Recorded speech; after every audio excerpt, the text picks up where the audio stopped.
Hello, welcome everyone to the Intro to Tech Equity webinar. We're going to give it a couple minutes as we wait for late attendees, so just hang tight and we'll get started shortly. Thank you.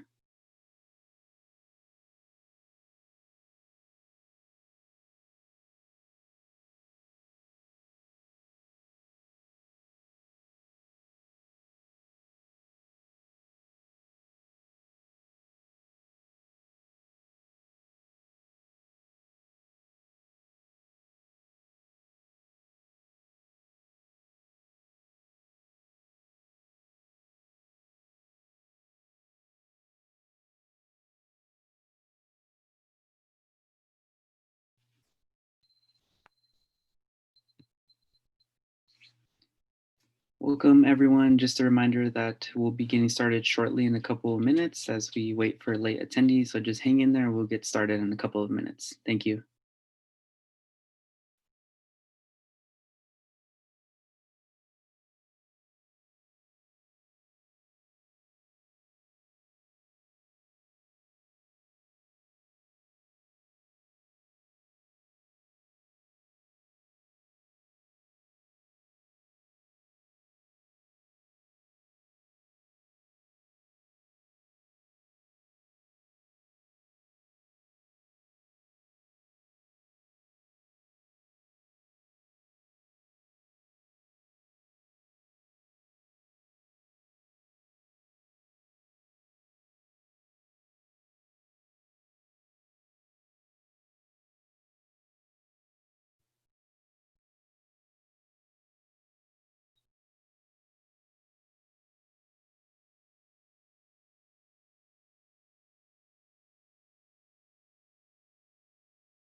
Hello, everyone. Thank you for joining us today for our Intro to Tech Equity webinar. Hope you all can hear and see me.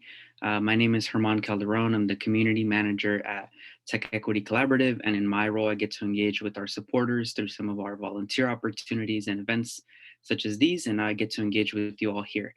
So feel free to drop in any questions that you have into the Q&A box at the bottom of your screen, but we won't answer any questions until the end of the presentation. So, a little bit about what we'll be covering today. We'll talk about why Tech Equity exists as an organization and how we got started. We'll talk about the key issues we have identified to help us understand the problems that need to be solved. And we'll talk about how we can take action to address our region's most pressing economic issues. But before moving on with the conversation about tech equity, I wanted to acknowledge that we're hosting this webinar during very tough times and very tough in particular for Black people. And as an organization, we've discussed how best to respond to this situation, including changing or canceling some of our events throughout the year. But we feel that it's important to us that when thinking of issues like police violence and police brutality, that we also address larger racial structural inequities within our economic systems that are withholding and supporting a police state. So we want to continue hosting conversations such as these and provide space to talk about structural racial inequities. And I encourage you all to support organizations that are on the ground organizing just as much as organizations that are responding to the racial inequities within our economies. So as an organization, we released a statement which is on our website. And you can find out more ways of how you can step up and support organizations if you're able to. So why are we here? Well, Tech Equity got started because some of its earliest founders and members saw the symptoms of growing inequity within their neighborhoods, and they understood that there was a perception that tech workers were the cause of the problem. They began to notice things like rising rents, increases in displacement, increases in traffic, and increases in people experiencing homelessness. And as they talked to others around them, they realized that they weren't alone in their concerns and that they, as tech workers, were uniquely positioned to help contribute to solutions. Especially now in the face of the pandemic, we're seeing that the affordability crisis gets so much worse with an increased burden placed on lower income people and communities of color. And many of our neighbors are uncertain as to how they'll continue to manage what was already an untenable situation. At the same time, tech workers have been relatively unscathed by the pandemic. So the pandemic we're in currently has the potential to further exacerbate inequality that our region has already been feeling for many years. So this is the state of our crisis in the Bay Area. I think the fact that rents are rising really isn't a surprise to anyone on this call because we already all know and feel this. And while some Californians are very successful in the tech-driven economy here, the average salaries for tenants and renters have actually decreased slightly throughout the years. And it's really a sharp contrast with the narrative of tech success. And without tech at the table to work together to address our shared crisis, it's understandable as to why community members are frustrated. Just before the pandemic hit, unemployment was hovering just around the 4% mark, and people were already struggling to make ends meet. And since the virus hit, 1.6 million Californians have filed for unemployment. So just keep in mind, this graph is only showing from the range of January 2019 to April 2020. So these numbers may have gone up drastically. And so meanwhile, experts believe that it's not likely that rents will fall much during an economic downturn. Rents may go down eventually, but are more likely to flatline. And people's incomes won't rebound quickly enough, so renters will be in a worse position overall. And as instability and uncertainty continues, we'll see more of our neighbors being pushed into homelessness or worse. And communities are frustrated, as I mentioned. And considering the graph we just looked at, it really comes to no surprise. I know for myself, I've grown up in the Bay Area my whole life, and I've been able to see both sides of the coin. I have friends and family who are worried about the changes they're seeing in their community and what that means for them. But I also have friends and family who have pursued jobs within the tech industry and have found lots of success for themselves and their families.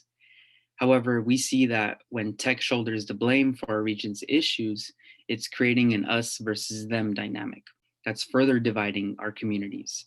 We know that tech workers care and that they want to help and that they don't want to be contributing to this deepening divide within our region. At the same time, we're all unsure as to how long we'll be managing this new normal caused by the pandemic. So it's important to note that many of us within the tech sector remain relatively unscathed. More than most other sectors, tech has been able to make the transition to working from home with little to no disruption. Now more than ever, tech workers and tech companies have an opportunity to support more equitable solutions within our communities. We have an opportunity to use our unique positions of privilege to support our neighbors, but it can be hard to know how to best engage in times of such uncertainty.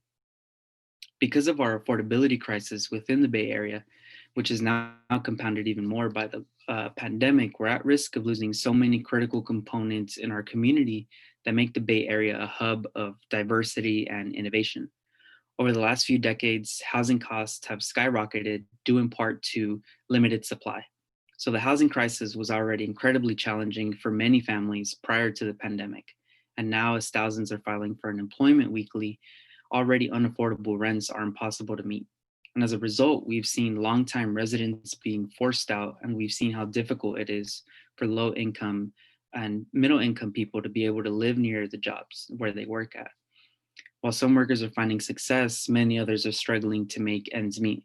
And families that were already challenged by the status quo are now finding themselves unable to weather this new crisis. But we don't think that it has to be this way.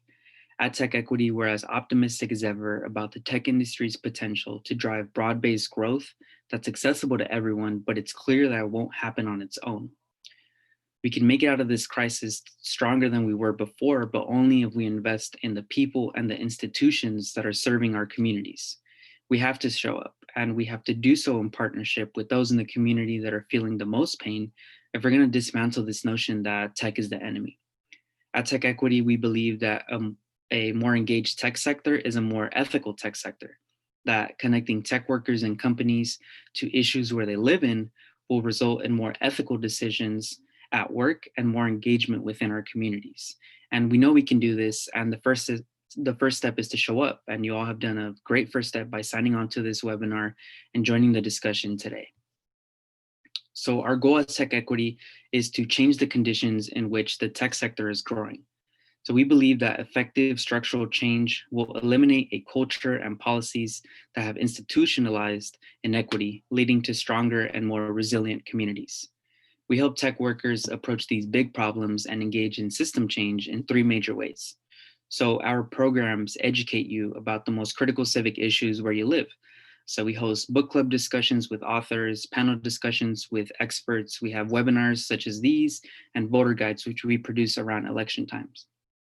We also advocate you on a policy advocacy agenda that results in a more inclusive economy in your community through some of our voter turnout, signature gathering, and lobbying that we participate in. And finally, we connect you on a personal level to the community you live in and the people who live there outside of your tech bubble through our programming and campaigns that we participate in. And the good news is that members at TechEquity are showing up for the community. Tech workers are also members of the community and should be at the table working alongside non-tech community members. Together, we can advocate for solutions to our region's most pressing shared problems. The pandemic has shown us that the health of our community depends on all of us, and we have to work together to address these underlying issues that are driving inequity within our tech economy. So at TechEquity, our two key issue areas are housing and workforce and labor. So while housing costs are really a core part of this, the issues really are intertwined and intersect in many ways because where you live affects your access to opportunity, and what job you have affects where you're able to afford to live. So our goal is bold, comprehensive change by companies and government that's led by the tech workforce. And these issues have only gotten more urgent in the face of the pandemic, and we're all well positioned to adapt our agenda to these new realities. So let's learn a little bit more about inequity within our neighborhoods.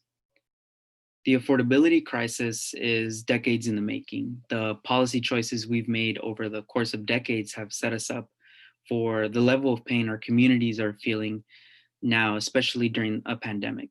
So in the 1930s, the federal government instituted a policy that's still felt today, especially within communities of color, and that policy is redlining. So redlining was a process in which the Homeowners Loan Corporation, a federal agency, gave neighborhoods ratings to guide investment. And the policy is named for the red or hazardous neighborhoods that were deemed riskiest. So on maps, those neighborhoods were literally redlined, as we could see with the image on the screen. And those communities that were deemed risky investments or redlined didn't receive any investment. These neighborhoods were predominantly home to communities of color, and that is by no accident. The hazardous rating was in large part based on racial demographics. So, in other words, redlining was a discriminatory and a racist policy. It made it hard for residents to get loans for home ownership or a loan to maintain their homes for something like building a new roof. Consequently, redlining led to cycles of disinvestment, including development and production within these neighborhoods. So there's a terrible history of underinvestment, underbuilding, and exclusion in the Bay Area. And often those communities that have been historically underinvested in and have been redlined are the same communities that are at risk of gentrification today. The crisis we're living in is decades in the making, as I said, way before tech, and it's not unique to the Bay Area. There are many cases of redline neighborhoods all throughout California and all throughout the US. So by preventing entire neighborhoods from being able to access capital, these neighborhoods were unable to build the schools that they needed, small businesses, and a community that fostered economic success and opportunity. And this caused many of the people who lived in red line neighborhoods for generations to fall in and stay in liquid asset poverty. Now, you may be asking yourselves, what is liquid asset poverty? Well, someone is considered to be in liquid asset poverty if they don't have enough savings to cover their basic expenses for 3 months after experiencing an income shock. So, an income shock can be anything like a huge rent increase, a sudden loss of a job, things like that. And it impacts almost 1 out of 2 Californians. So 46% of Californians are in liquid asset poverty, and people of color and lower income people are affected at much higher rates. So 67% of Latino households are in liquid asset poverty, and 63% of African American households are in liquid asset poverty.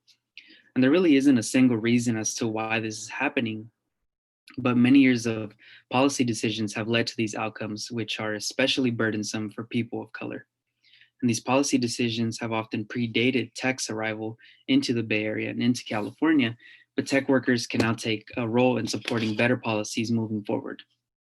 The twin forces of a housing shortage, particularly with affordable housing and wages that don't cover the cost of living, have created a regional crisis that has hindered opportunity, growth, and prosperity for families and businesses alike. And as you can imagine, these statistics will likely be impacted by the outcome of the virus. Many people in our communities were already struggling, and with unemployment on a steep rise and city and state budgets that are being depleted by emergency response efforts, many of our neighbors are facing increased instability and likely will for years to come if we don't implement the necessary solutions now.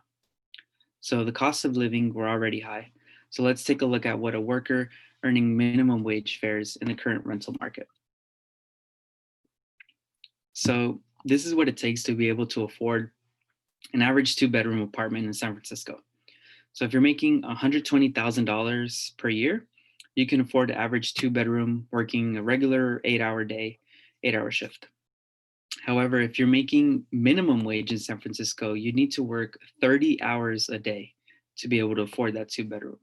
So there's only 24 hours in a day. So we're setting up an impossible situation for low wage workers to be able to afford living in the city where they work. And just to keep it in context, it's not just people outside the tech sector that are struggling to afford San Francisco.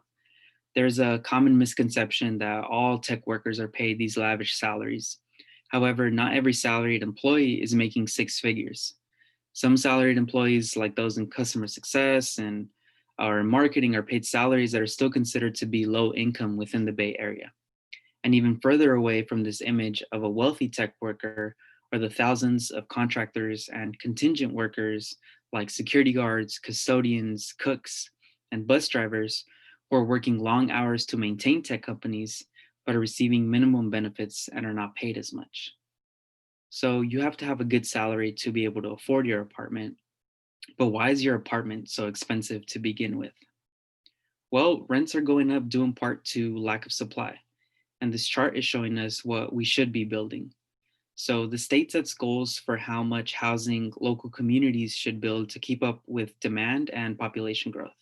And these are called Regional Housing Needs Allocation Goals, also known as RHNA goals, RHNA, RHNA goals. And as you can see, we're doing a pretty good job at meeting our RHNA goal for the above moderate income housing bracket. So that's affordable to people making that good salary we just talked about. But we're not building anywhere close enough housing for lower and moderate income people. And as housing costs have skyrocketed with production of affordable housing not being matched, working class residents and communities of color have been driven out of our urban core and pushed into the outer edges of our region, further away from job centers and supportive services. And some residents have been displaced from the region altogether. So remember, when someone tells you that we just need to build more housing, it's important that you ask them, build more housing for whom? Again, we're not building enough housing at lower levels of affordability. And because we're not building enough housing that's affordable for lower and middle income people, they're leaving our communities while people with higher income are coming in and staying in. So for every high income person coming into the Bay Area, a low income person is being pushed out at about a 1-to-1 ratio. So displacement really is driven by policy choices. And we may see this ratio of displacement continue to rise as the pandemic continues to progress. And the folks who are the most rent burdened are in low wage jobs, and low wage jobs are getting hit the hardest by the pandemic. So it's true that we can't build our way out to solve our problems, but it is true that we don't have enough homes for people. So as you can see, the affordability crisis we're living out today is the result of years and years of bad policy choices. The good news is that we can make a different set of choices moving forward. At TechEquity, we envision a world where a growing tech-driven economy creates opportunity for everyone, and where tech sector employees and companies are engaged and active participants in making our communities better places to live. So we've identified structural changes that need to happen in order to achieve this vision, but we won't be able to achieve this without the necessary policy changes. So here's what we've identified in the housing world. I'm going to give a brief overview, but if you have any questions about any of our campaigns, I'll be happy to answer them at the end. We need to take an above all approach to tackling our housing affordability crisis, and that starts with production, preservation, and protection. So, production.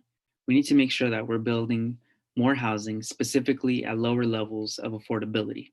And we can do this through zoning and permitting reform that brings down the cost of housing and the cost of constructing housing by removing delays and lengthy administrative processes that make it too expensive to build. Preservation. We need to make sure that we're providing more resources to subsidize and maintain and improve existing affordable housing. And last, protection. We need to protect existing tenants and renters from displacement. So it's going to take a long time to build the necessary housing that we need. So in the meantime, we need to protect existing tenants from being displaced. Especially now during the pandemic, we need to be thinking about short and long-term solutions to preservation and protection. Many of our neighbors are more at risk now than ever before. An economic downturn is also an ideal time to lean heavily into producing more affordable housing, as the costs of labor and land may decrease slightly within these current market conditions. So we also need to make sure that we're all getting enough compensation and benefits to live healthy and stable lives. We want to ensure that companies are doing their part to contribute to communities they exist within, that people within the surrounding communities are able to access these jobs, and that these jobs are paying fair wages and benefits regardless of the role. So we were excited to see many tech companies step up and commit to continue paying uh, uh, contingent workers as their offices closed during the pandemic. But we want to make sure that the same care and thoughtfulness goes into supporting those workers well beyond the pandemic. So we need to make sure that there are equitable on-ramps. There needs to be more access to good paying, high opportunity jobs. We need corporate responsibility. So companies need to be conscious of their impact in their communities and need to work with the community leaders and organizations to ensure that the economic success is benefiting their neighbors as well. And finally, we need to make sure that all jobs are good jobs, that contractors and contingent workers are treated fairly. So once again, there are tons of ways for you to get involved with TechEquity. We host tons of educational events. We have monthly event series in which you can sign up for and go in deeper on some of the issues that we talked about today. Just next week on Thursday, we're hosting a webinar from 12 p.m. to 1 p.m. where we'll be talking about whether or not tech companies should be political. And we'll have a panel of experts for that from different tech companies and lawmakers and employees at tech companies. If you're interested in advocacy, you can volunteer or support one of the campaigns in which we're currently working on. And the final way you can engage with us is through engaging with the community. So we connect tech workers with non-tech community members through some of our civic tech projects and volunteer opportunities that are supporting communities that need. So this is how we work. We try to make it as accessible and as easy as possible to plug in, but while building community within the process. So what can you do today? So you can do three things right after you get off this call. You can tell a friend about our work. Our movement really is strengthened by having the voices of more supporters join us. We do offer memberships for $10 a month if you want to support us financially, or you can take action on one of our campaigns. So an example of a campaign this year was the Yes on Prop 15 campaign, also known as Schools and Communities First. So this campaign was about bringing back $12 billion to our schools and communities by closing a corporate property tax loophole and making sure that corporations were paying their fair share in taxes. So for this campaign, we had volunteers collect signatures, earlier this year and late last year before the pandemic. And then we had volunteers phone bank by contacting voters and letting them know about the proposition that was going to be on the ballot and making sure that we could guarantee a yes vote. So we had different volunteer opportunities within this campaign that just concluded this November. We also have the Fair Chance at Housing campaign, also known as Banning the Box in Alameda County. So this campaign is about helping remove barriers for formerly incarcerated people so that they can have more access to housing after being released from prison. So we successfully had ordinances passed in Oakland in partnership with the organization Just Cities and in Berkeley. And so for this campaign, you can sign up or donate to support these efforts to expand these protections to the entirety of Alameda County and then more broadly. And finally, the last campaign is the Tenant Protection Act of 2019, which really highlights the work that we do at TechEquity and how we partner with community organizations and center the needs of people who are feeling the pain of the affordability crisis more acutely than most of us in tech. So working alongside community partners, legislators, and relevant stakeholders, we were able to identify a new policy and intervention that could protect more renters than any law before in California history. And so the policy prevents tenants from arbitrary and unjust evictions by requiring landlords to have a good cause for evicting a tenant. And it also prevents unfair rent increases and prevents price gouging by capping rent increases at no more than 10%. So as a result of our strong coalition, we were able to introduce a bill into the California legislature that was signed into law last October in 2019. And so the Tenant Protection Act extends protections to about 8 million California renters. But passing the law on its own wasn't enough for us. We also wanted to ensure that tenants knew their rights and could advocate for themselves. So we reached out to our volunteers at TechEquity who donated their time and skills to create a new website that could help tenants navigate their rights under this new law. So that website is live. It's called tenantprotections.org, and it's already been used by thousands and thousands of California renters. So if you know anyone that is a renter, or if you yourself are a renter and you'd like to see how this law applies to you, once again, you can check out the website tenantprotections.org that was built by TechEquity volunteers. So you can do like I said, you can do three things right after you get off this call. You can tell a friend about our work, you can take action on one of our campaigns, or you can become a member of TechEquity. The Bay Area's tech economy has only been working for some, as we talked about, and while there are great opportunities for people to find success here, many people around us are struggling to make ends meet. As I mentioned, I've grown up in the Bay Area my whole life, and I've been able to see firsthand how the unaffordability crisis paired with a tech boom has worked for some, but not for all. I talked about how I have family who have pursued jobs in tech and found lots of success, but also have friends and family who are coming back from college and can't afford to move out of their parents' homes.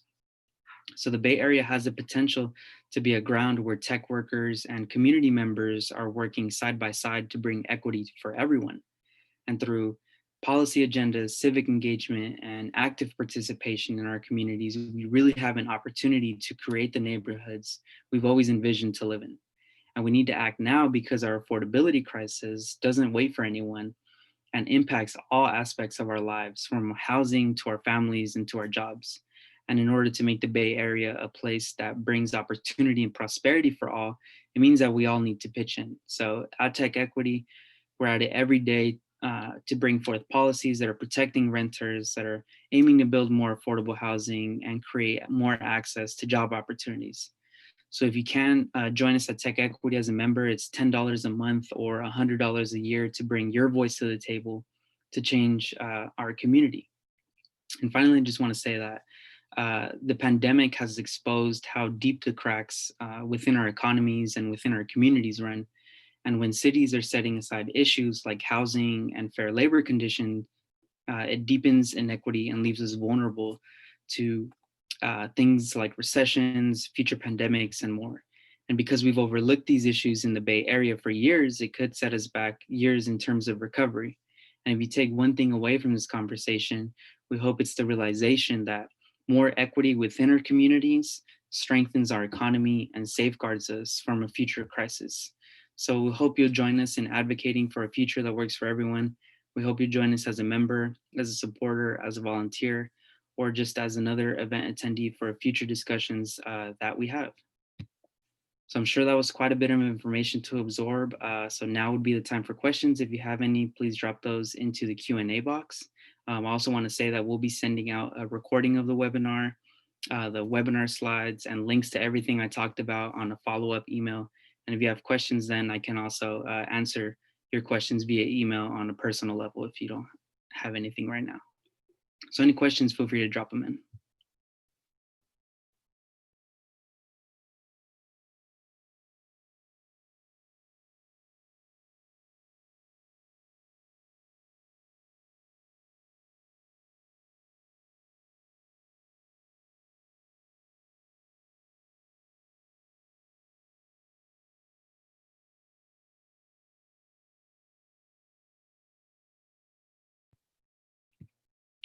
Cool. See one question. Are there plans for more props and laws at the state or city level? Yes, we are currently working on getting all that set to schedule. So the California legislator opens up in March, I believe. So different representatives are getting their bills, thinking about what bills they want to introduce on a state level. And so right now we're just talking to different representatives and seeing which bills fit our issues of housing and workforce and labor. And then we'll start up different volunteer opportunities and campaigns and different types of engagement in which you all can participate in. So just keep an eye out. In the next couple of weeks, we'll make announcements. And if you subscribe to our newsletter, which I'll include a link in the follow-up email, you also get notifications every Wednesday about the work we're doing and how you can get more involved.